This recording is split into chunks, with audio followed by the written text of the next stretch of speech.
first of all, let's go through all that kind of stuff that we need to go through. So this is arguably a RTS for basically new players. I'll remove my camera just to see everything here. I don't want to make it smaller or something. You know, I want you guys to see my reactions and everything. But so let's go over the controls a bit, because it's a bit more different for those who come from Starcraft or Warcraft or something. So it's arguably made for new players to be more intuitive and more comfortable while you're resting your hands and all that stuff. So we have D for select army, you have A for attack. By the way, this is, as far as I'm seeing, there's no option to disable that. This is quick cast. So basically you press the button and it automatically, it's like attack move clicking, you know, that's kind of thing. Okay, so you have basically your left click, right click. We know that one. We're seasoned RTS players, so we should be fine with that. And now it gets interesting. We have pings. This is nothing new, I guess. We have kind of, if somebody played League of Legends, Dota, something along those lines, then you have these pings, or even Heroes of the Storm, of course. Then you have basically global rally point. This is interesting because we'll get onto the command card in the next tab, and I'll explain more about it because it's a cool concept, though I have my personal concerns about it. So we have our global rally point. Z is going to be our production hotkey, and that's it. And right click just basically places the whole thing there. So every single rally point is going to be set there. And then you have your middle mouse button for drag scrolling. You can actually put inverted drag scroll. And then you have the control click to select types of unit. You can box them. And now this is interesting. So you can actually get your selection. So if you don't put anything in a selection, or if you put it in D using space is like control, but instead of pressing it with your pinky, you're pressing it with your thumb. So it should arguably be a bit better, I guess. So if you just press space, then yeah, it's yeah, there are pings, but I'm not sure if like anybody uses them. But here I think if, especially in co-op, and also I'm not sure like what kind of pings there are. I haven't checked, by the way, but we're gonna test that out as well. Then we have basically, so we have control groups from 1 to 0, and we have D. D is like the army hotkey. So you press space just like you would press control and create a control group. It works with steal, so it removes it from a selection and adds it to another. That's kind of important to note here. So is the control function, if I'm not mistaken, for those who are using basic SC2 stuff. Now in the HUD, this is a bit more interesting. I can put back my camera, I think. Hello Origin. So this is an interesting one because here we have, you can see that we have a basically unified control command card or whatever. So yeah, power, tag, build, and train. Obviously these are switched up, by the way. From what I know, Z is your production, tech is basically X, which is tech upgrades and stuff. C is going to be the build, and V is going to be your immortal abilities, which is the power basically. So we're going to talk about that as well. We have these 4 immortals, so we're going to talk about it. Now you see, you select one of these cards, and then if you go to build, basically you have all these hotkeys, and then you also have space to go to the next page. So that's also something I kind of like, but you actually need to get used to it. So it's not going to be separate hotkeys for building. You don't have to press like select a worker, press B or V, whatever the advanced building command card is, and just place the building. But you can just have C, you press the building that you want to build, You place it somewhere, and the closest worker will actually go and build it. So no need to select workers. Also, workers are automatically produced, so that's that eliminates some kind of a mechanic, you know. As far as I know, you can maybe stop it, or I'm not even sure. Anyways, so yeah, if you hold space, then you're gonna have this advanced thing. Now, obviously, this is kind of like complicated at first, but it's actually, it makes it so everything is in one place, you know. Everything's in one place. It's a different mechanic. You gotta get used to it. Now, for resources, we have kind of like your basic stuff. We have alloy, which is kind of the minerals or gold in Warcraft, if somebody's from there. We have ether, which is the gas. I'm gonna talk mostly in Starcraft 2 terminology, okay? If that's not fine, then feel free to let me know in the chat, or actually this is gonna go on YouTube, so feel free to let me know in the comments, and I'll actually help you out. So ether is going to be your gas, and like your secondary, your tech resource, and Pyre is gonna be your. This is interesting because this is gonna resemble more of a Warcraft 3 feature, which means you gotta go out and camp, like creep, you know, but you don't have a hero. Well, you have some kind of hero, but it's not exactly a hero that's constantly there. It's leveling up and all that good jazz.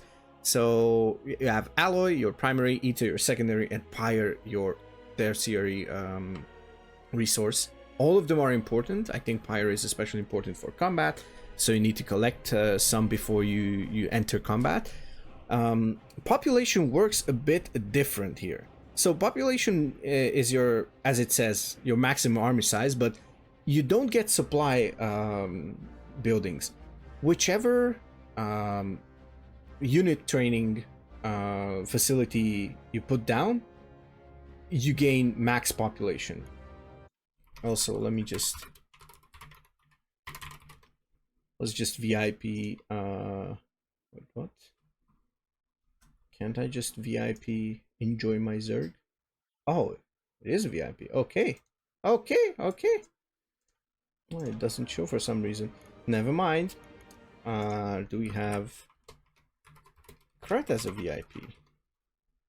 There we go. We added Krat as a VIP. Let's go. Anyways, so basically we're gonna see right here. Here's the tech tree. I'm going to move my camera once again, just so you can see. So you have currently 4 Immortals. Orzum and Ajari from the faction named Karaf, and Mala and Sol from the faction named Aru. I'm not exactly sure at this point how many factions there are going to be and how many Immortals per faction, but I hope as many as possible. Of course, it's going to be a balancing nightmare, because these sort of play like... well, let me put it this way. This is basically like Starcraft 2 co-op commanders, okay? Kind of like that, with the added top bar abilities and whatnot. And yet they are part of like Protoss, Terran, and Zerg. They play differently, you know? So they have like some sort of differentiation between them. And that's going to be the Vanguards, okay? So Vanguards are basically units that replace basic units for that certain Immortal. And you can see that every Immortal has different Vanguards. And it's 2 units, basically. Then you have your powers. For Orzum, it's going to be like... basically like Karaf. And actually everyone has like this type of tower. There's on the map, there's a couple of like what you call it, there's like tower foundations or just towers which you can destroy and gain control of that tower foundation. If you have enough Pyre, just build a citadel or a Grove Guardian on top of it, and that's gonna be like super important to defend and just have vision and all that stuff, control the map. There's a lot of map control involved in this game from what I've seen. Of course, I haven't played it that much, especially not with this iteration. I played it like probably a couple months back or something like that. So, yeah. Anyway, so we have Empire Unbroken, which basically just fortifies. This is like, I don't know, Artanis' fortification, I guess you can call it that. Basically reduces incoming damage like kind of significantly. I tested this out. It also heals, recovers 50% of the shield and life of the buildings. Then we have Pillars of Heaven. This basically forms hallowed ground. It does damage to enemy units and buffs your own units. As you can see, it gives attack speed and hallowed ground. Hallowed ground is basically like, I don't know, power field, creep, whatever. So that's important to note because it's kind of a mechanic. It's a nice mechanic to have, you know. So if you fight on hallowed ground, you have your advantage. For example, this unit, the Zephyr, if it blinks on hallowed ground, it doesn't consume shield to use the blink, and it doesn't what you call it, it doesn't take as much to go off cooldown. Its cooldown is going to be reduced by 10 seconds, which is significant, let's be honest. And we have Imperial Foundation. This is quite important to have because you can just place it on the ground, and you can build a citadel on top of it. Now the thing is, this is the ultimate, right? So this just looks like the ultimate. On top of that, you have a passive, which is going to be Ordained Conquest, which means you execute towers below 20% instantly. So that's going to make it easier for you to gain towers. And depending on how many citadels you have, you generate extra Pyre. So that means you can take fights more easily, and basically you don't have to hunt that many Pyre camps, right? You can maybe just contest your opponent from gathering that much Pyre, but you're going to have a more significant Pyre income passively. So yeah, as for you can see these oh, how can we call these, I don't know, borders. So these are signaling which unit is for what. You can see this is the ether extractor, aka the gas mining structure. This is your main building, and your main building just unlocks. You can see what they unlock over here. So it's gonna unlock the Centauri, which is a vanguard already, but you can see right here, if it's on hallowed ground, then it has ranged attack. Other than that, it has melee attack. Then for the Zephyr, you already need to unlock a Monastery of Izur. For the Magi, you need the Reliquary. If you make a Soul Foundry, then you basically unlock the Dervish.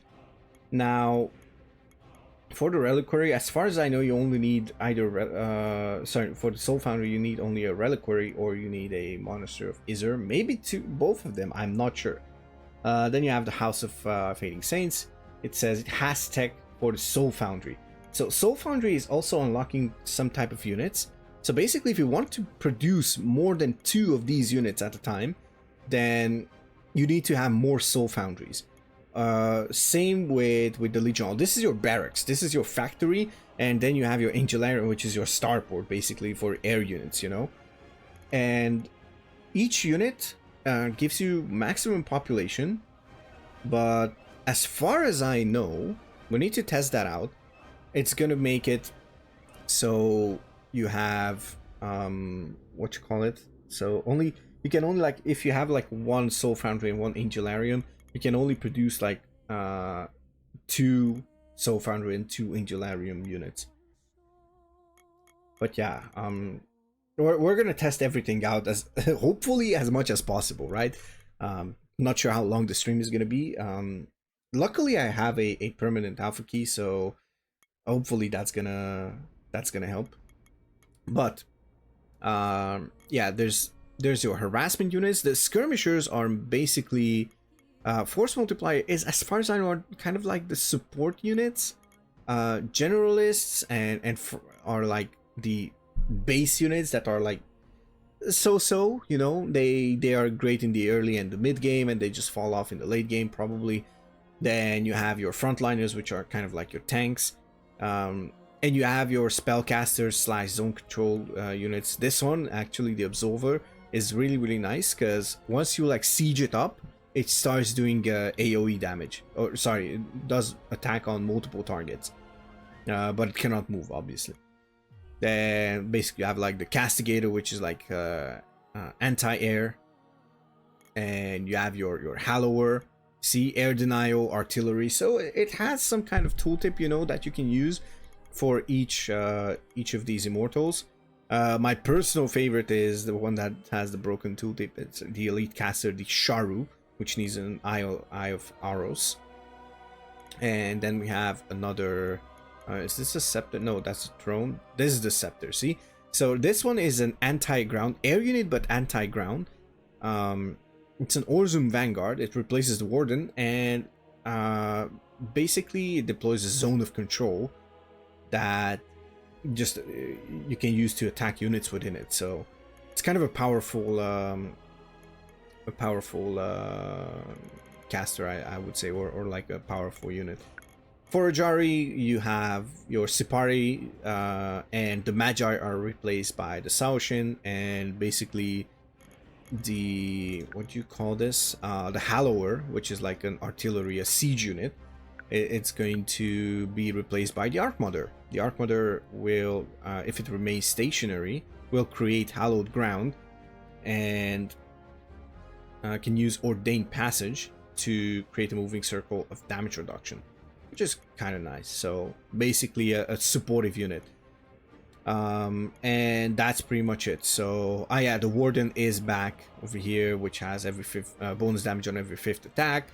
Same as for Orzum, it only attacks basically just ground units. So, and the tech is kind of the same, tech path and all that stuff.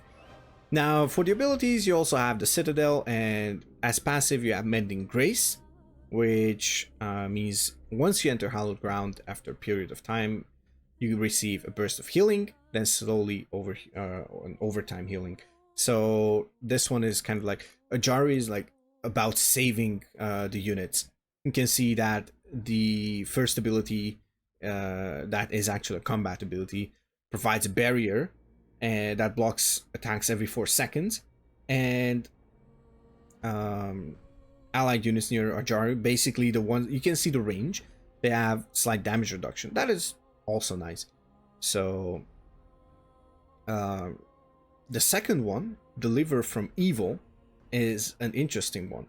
So you give bonus shields to units in an area, and after a short delay, these units teleport to the nearest Acropolis. This is an empowered recall, okay? So this is basically, they still attack and attack, and whatever is in that circle, they gain a shield, and once the duration is over, they just get recalled to the nearest Acropolis. And Salvation is basically, instead of dying for 20 seconds, wherever you manifest Ajari, you basically consume Pyre, and they just, she just basically teleports the otherwise dead units, and they're gonna have 25% life instead of dying, you know. So that's kind of a really powerful thing if you're like low on supply and stuff like that. This is like the ultimate, you know. It's kind of powerful in my opinion. But yeah.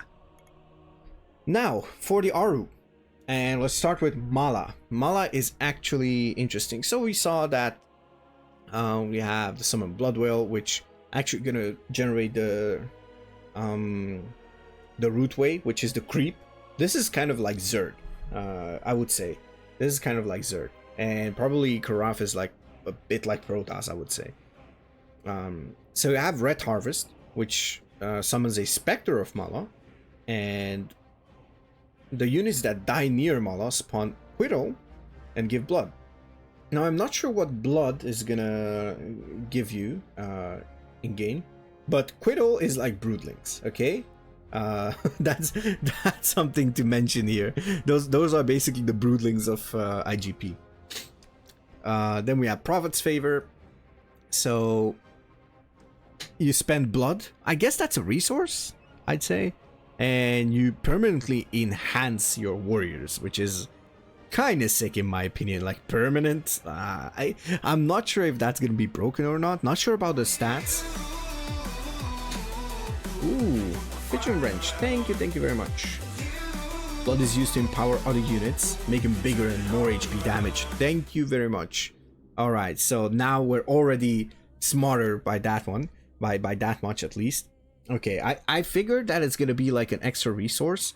So that's kinda nice, honestly. Makes it even more unique. Then we have Rain of Blood, which is global, by the way, and will actually enhance the regeneration of life and mana. So it's kind of nice. Also, Exalted Blood for every enemy warrior killed during the duration. I'm not sure how... Okay, Pigeon Wrench, how much does Blood and Exalted Blood differ from each other? Is like Exalted Blood like giving more stats? I'm actually curious about this. And yeah, we have the passive, which will be... okay, wait. Oh, Exalted Blood when a unit dies near a blood well. Okay. Based on population. Oh, they're the same for this. Okay. Alright. So yeah, you have your Ether Extractor, you have the Root Cradle, which is kind of interesting. Oh yeah, by the way, you have this thing, the Keeper of Hardened Flames for both Orzum and Ajari, which are the upgrades. Oh. Okay, so abilities have been reworked and tooltips aren't 100% perfect. Okay, thank you very much. Thank you. Okay. So, same here. Well, there's a difference actually. For Aru, you can actually upgrade your main structure, so it's kind of more Zergy, I would say. If someone comes from Warcraft 3, they're like, what, MAUZY, this is like a common thing. You have 2 extra levels being beyond the very first version of your main hall, your main building. Yeah, but that's not the thing in Starcraft, and I come from Starcraft.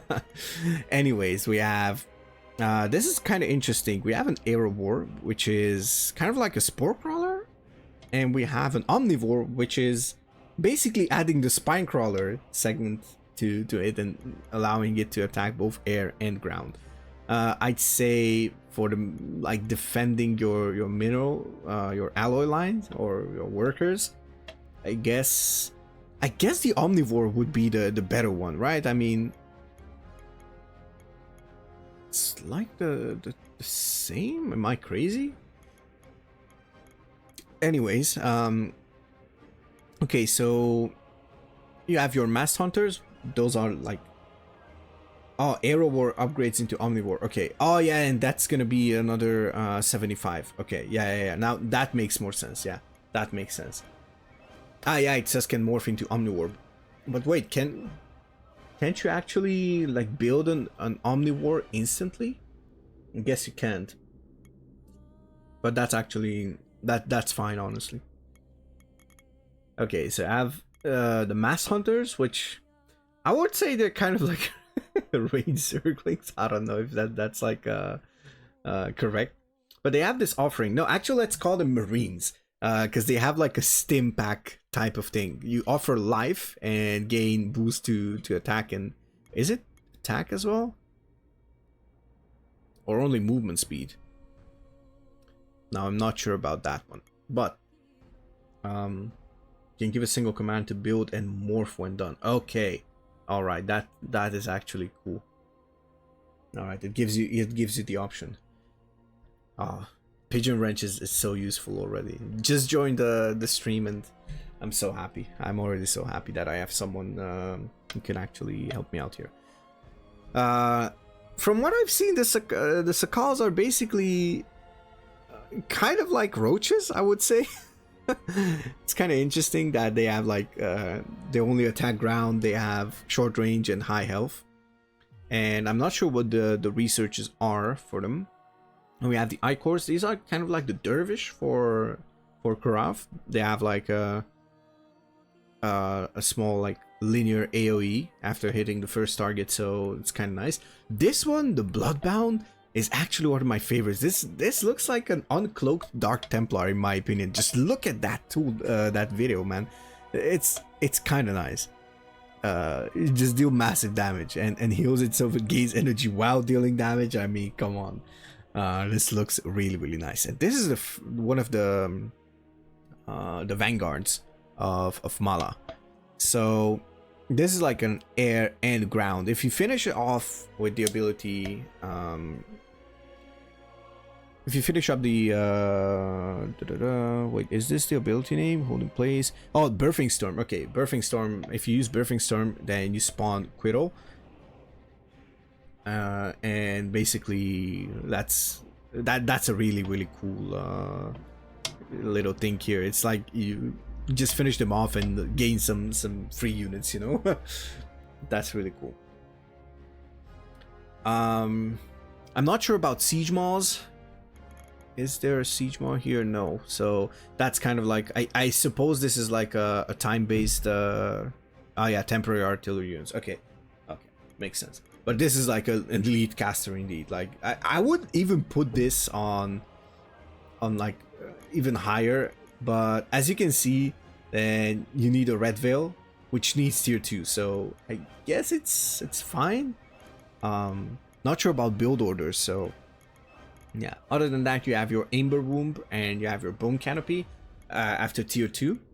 So these are, from what I've seen, these are the siege type of units, air denial, zone control. So these are like tech units.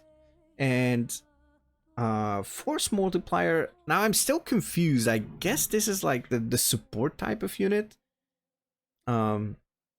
This one is another Vanguard, and this one spends mana to launch Quirrell, and it gains mana when units die. Now I'm not sure about the ratios and the amount, the stats on this one, but this sounds kind of interesting. So yeah. Other than that, we have the air units from the Bone Canopy, and we also have like the ultimate behemoth. This one I wanted to show you because this looks like a Broodlord, a shorter range Broodlord. Can only attack ground, attacks by launching Quirrell. So yeah, and it also has an upgrade. And the difference between Mala and Soul are obviously the Masked Hunters are replaced by Bone Stalkers, and the Bloodbound is replaced by Whitewood Reaper. Bone Stalkers are just like that, attacking air and ground, and if they stay stationary, Picture of Friendship here, then I'd like to ask if there's like any kind of option to hold position and stop attacking, stop from attacking. Like, you know, when I don't know if you're I guess the lurkers have that option, or ghosts, like how do you call that?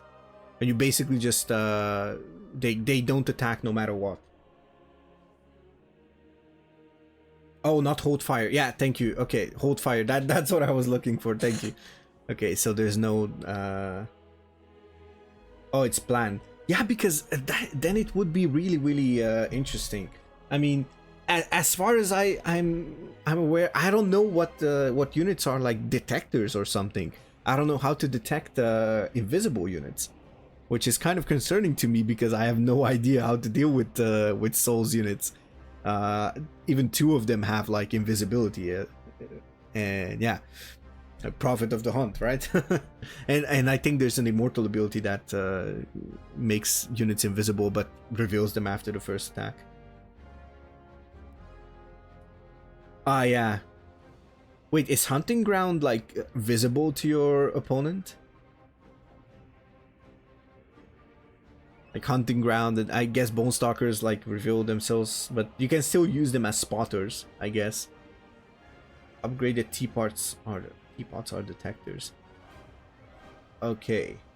Wait, and can you actually? Oh, you get like teapots.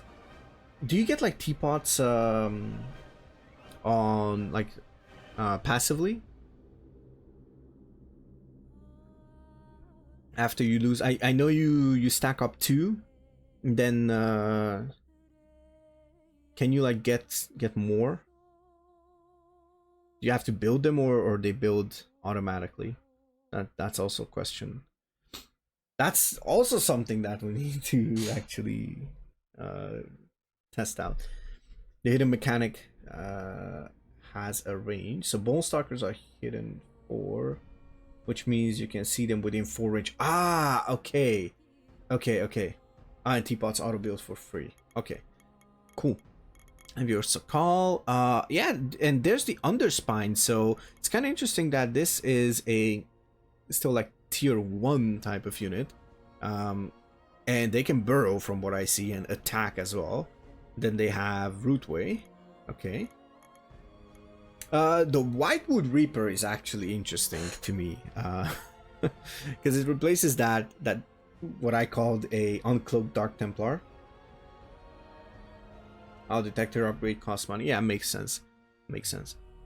Okay, so can use lethal blood to make enemies take double damage. Sounds kind of dope. And you can use lethal bond to become invisible for several seconds. Now, do you become like invisible and attack while invisible, or you get revealed? That's also one of my questions here. But definitely a cool idea. And then you have your elite caster in the red seer. And if I'm not sure, okay, this uses blood plague for AoE damage. It has a root vice as well, just like Mala's Dread Sister. So it's kind of like a worse Dread Sister, I'd say. Or sorry, the Dread Sister is basically like a better version of the Red Seer, obviously. That's a better way to say it. They are hard cloak when you land the skill shot. Okay. But detectors can still see. Yeah. Okay. All right. Ooh. All right. So other than that, there's no any new units, but we have Prophet of the Hunt, which summons Soul, and this is something really cool in my opinion, because that's why I want to try out Soul. You summon Soul and you actually speed up after every second shot and pierces pierces foes every third shot. So it's kind of like a cool mechanic to keep in mind. So it adds some kind of complexity in my opinion. Then you have your hunting ground, which will cloak the units, but after you attack, I guess after one unit attacks in it, everybody's revealed, as far as I understand this whole thing. But as we got to know, the tooltips are not 100% correct. Yeah, hunting grounds will disappear 5 seconds after any unit inside the circle attacks. Do you get revealed once you attack? I think you do. Yeah, I think you do. Okay. At least the video makes it look like it. And this is really cool. Like you once again summon Soul to begin a hunt, and your enemy has reduced vision. Friendly units gain movement speed, so makes combat a bit easier. And you have also attack speed buff upon killing an enemy. Now I'm not sure if that stacks or not, but it looks really cool in my opinion. And the passive is basically just having +1 vision. Oh, you get revealed. Okay. All right, so that is the super long reveal thingy, like the introduction of this whole thing.